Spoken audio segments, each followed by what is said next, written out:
What's up YouTube? Tommy Har with the real side of real estate. Today, I'm gonna be taking you through a deal that I bought 3 weeks ago, renovated the house, and actually come to find out, I don't even own the house. Yep, you heard that right.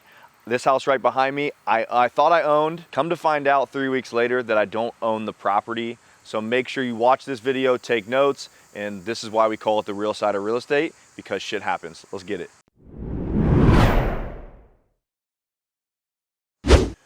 We bought this house actually maybe 4 weeks ago now in Columbus, Ohio for $154,000. It's a typical deal. I bought it with private money. We're gonna renovate it and throw it right on the market. It's almost a wholesale. It was pretty turnkey, but the scenario happened like this.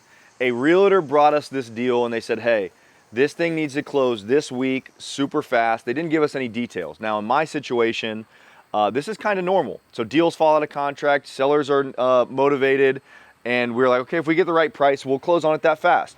We think ARV is 220, 230. It's in a decent area of Columbus. It needed about 15, 20 grand of rehab. Get it right back on the market in a couple weeks. We're like, okay, let's do it.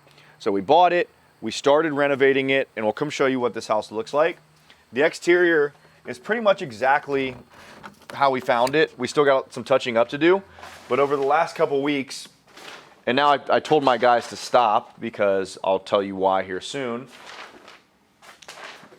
But the house is in pretty decent shape. We're put down new carpet. The drywall is not in perfect shape. You see, we actually did all of this punch out, mudding. You'll see the walls have a little bit of touching up. So we're in here renovating. There was a 2-bed, 1-bath. We added a closet in the bathroom. We renovated the bathroom a little bit. We updated the upstairs. We split it. I'm actually going to show you guys what that looks like actually.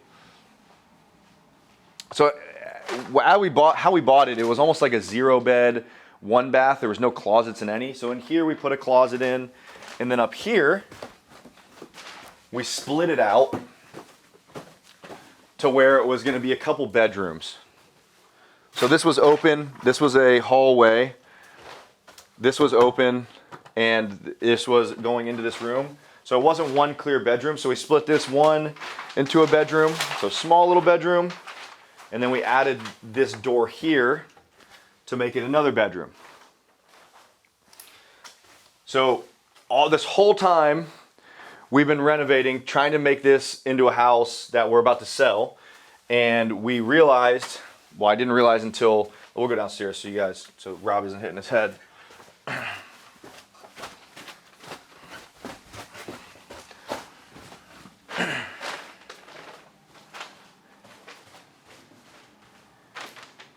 We had our guys here, we're working, and literally about to put it on the market this week. So we stopped work this Monday, actually last Friday, because the title company called me. Today's Tuesday. Last week, the title lawyer called me and said, hey, they left me a voicemail. So if any of you guys are watching this and you're in real estate and you understand what all this means, anytime a title's attorney is calling you, it's never a good thing. She left me a voicemail saying, hey, I started a title claim on your behalf. Meaning that that's them admitting that the title company missed something and they're starting an insurance claim to recoup that money.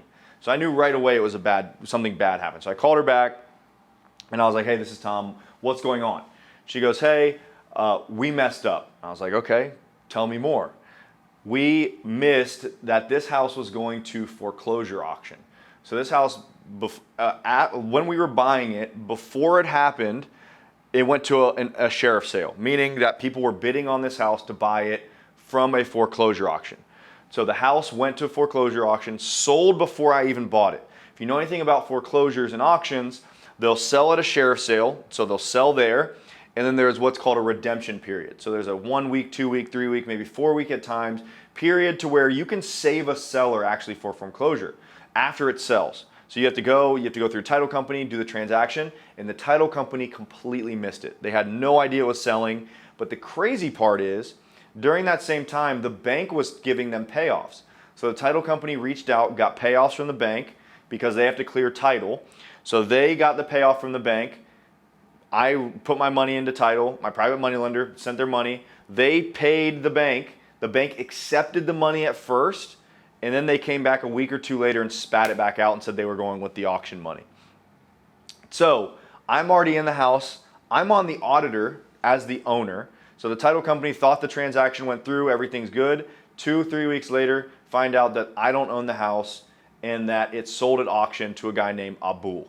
So a guy named Abul now owns the house I'm standing in right here. He bought it for $140,000. I bought it for $154,000. I'm 15 grand into this renovation. So now I'm trying to figure out what the hell is going on. How do I get my money out? How do I get my private money lender's money out? So first things first, what we got to do is file an insurance claim. So how do we figure this out?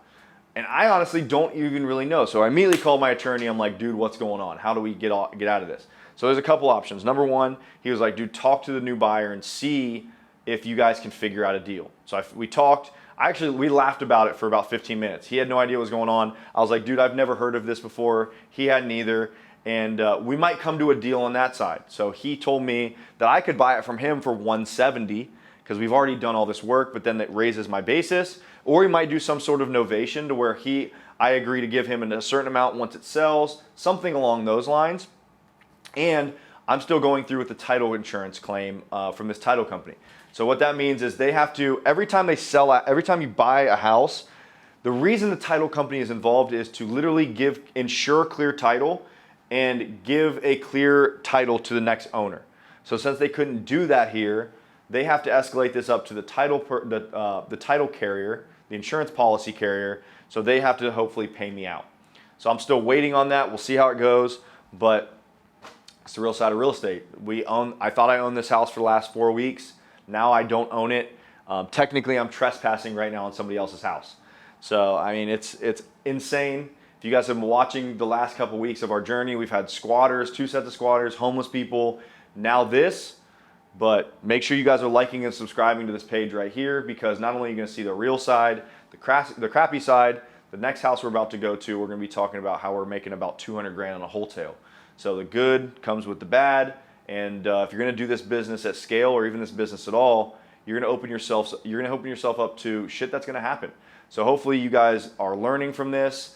If you take anything off this and you want to comment and say, well, how do I get myself to not get in this situation? Make sure you run really good title searches. Make sure you have a title company that you can lean on and trust.